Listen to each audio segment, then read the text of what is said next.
रत्तम्मा नारियल की बंडी ढकेलते हुए सारा गांव घूमती है। कोई भी उसके पास नारियल नहीं खरीद रहा। उस गांव के सारी गलियां ऐसे घूमती हैं कि उसके पैर भी थक गए। का बेटा, माँ भूख लग रहा है माँ, ऐसे पूछने पर उसे रोना आ जाता है और रत्तम्मा को पता नहीं चलता कि वो क्या करे। तब वो एक जगह उसकी बंडी रोककर एक नारियल काटकर, आज के लिए खाकर अपना पेट भर लो बेटा, कल अच्छा खाना खिलाऊंगी, ऐसे कहकर अपने बेटे को देखते हुए अपने जीवन को कोसती है। मगर वो दोष किसको मानेगी, रत्तम्मा को समझ में नहीं आता। एक समय में रत्तम्मा बाकी गांव वालों की तरह ही छोटे मोटे कूली का काम करती थी, लेकिन उसे लगता है कि उसे उसका मेहनत का फल नहीं मिल रहा। इसी दुख में वो दिन गुजारती थी।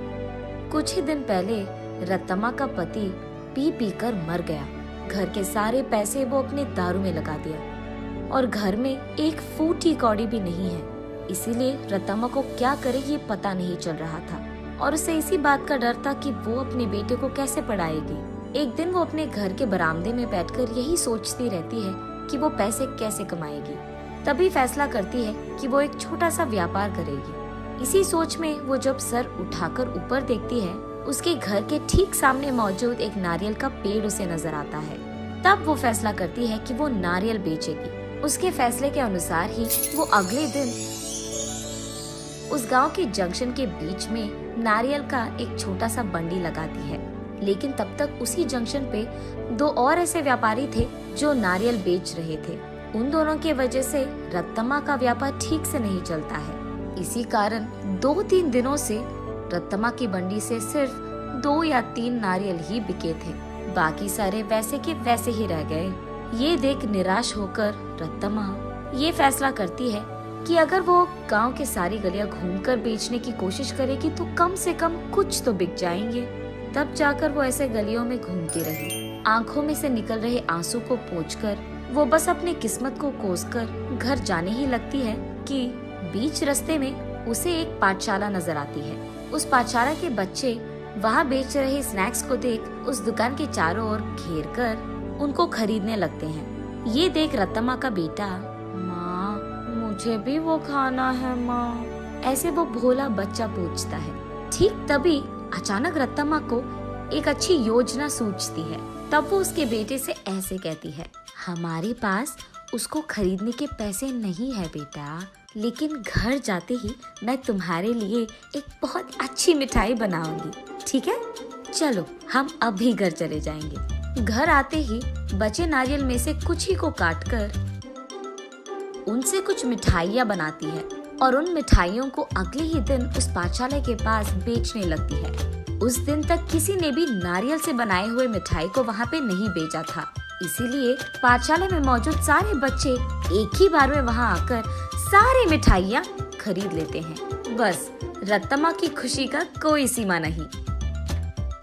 घर जाते ही वो नारियलों से दूसरी तरह की मिठाई बनकर अगले ही दिन वहाँ आकर उसे बेचती है। पिछले दिन की तरह ही बच्चे वहाँ आकर सारी मिठाइयों को खरीद लेते हैं। लेकिन कुछ बच्चे ऐसे पूछते हैं, आंटी कल जैसे मिठाई नहीं है क्या? कल लेके आऊंगा बेटा। ये कहकर घर पहुंचते ही अगले दिन के लिए नारियल से ही 2-3 प्रकार की मिठाइयाँ बनाती है। तीसरे दिन भी सारी मिठाइयाँ बिक जाती है।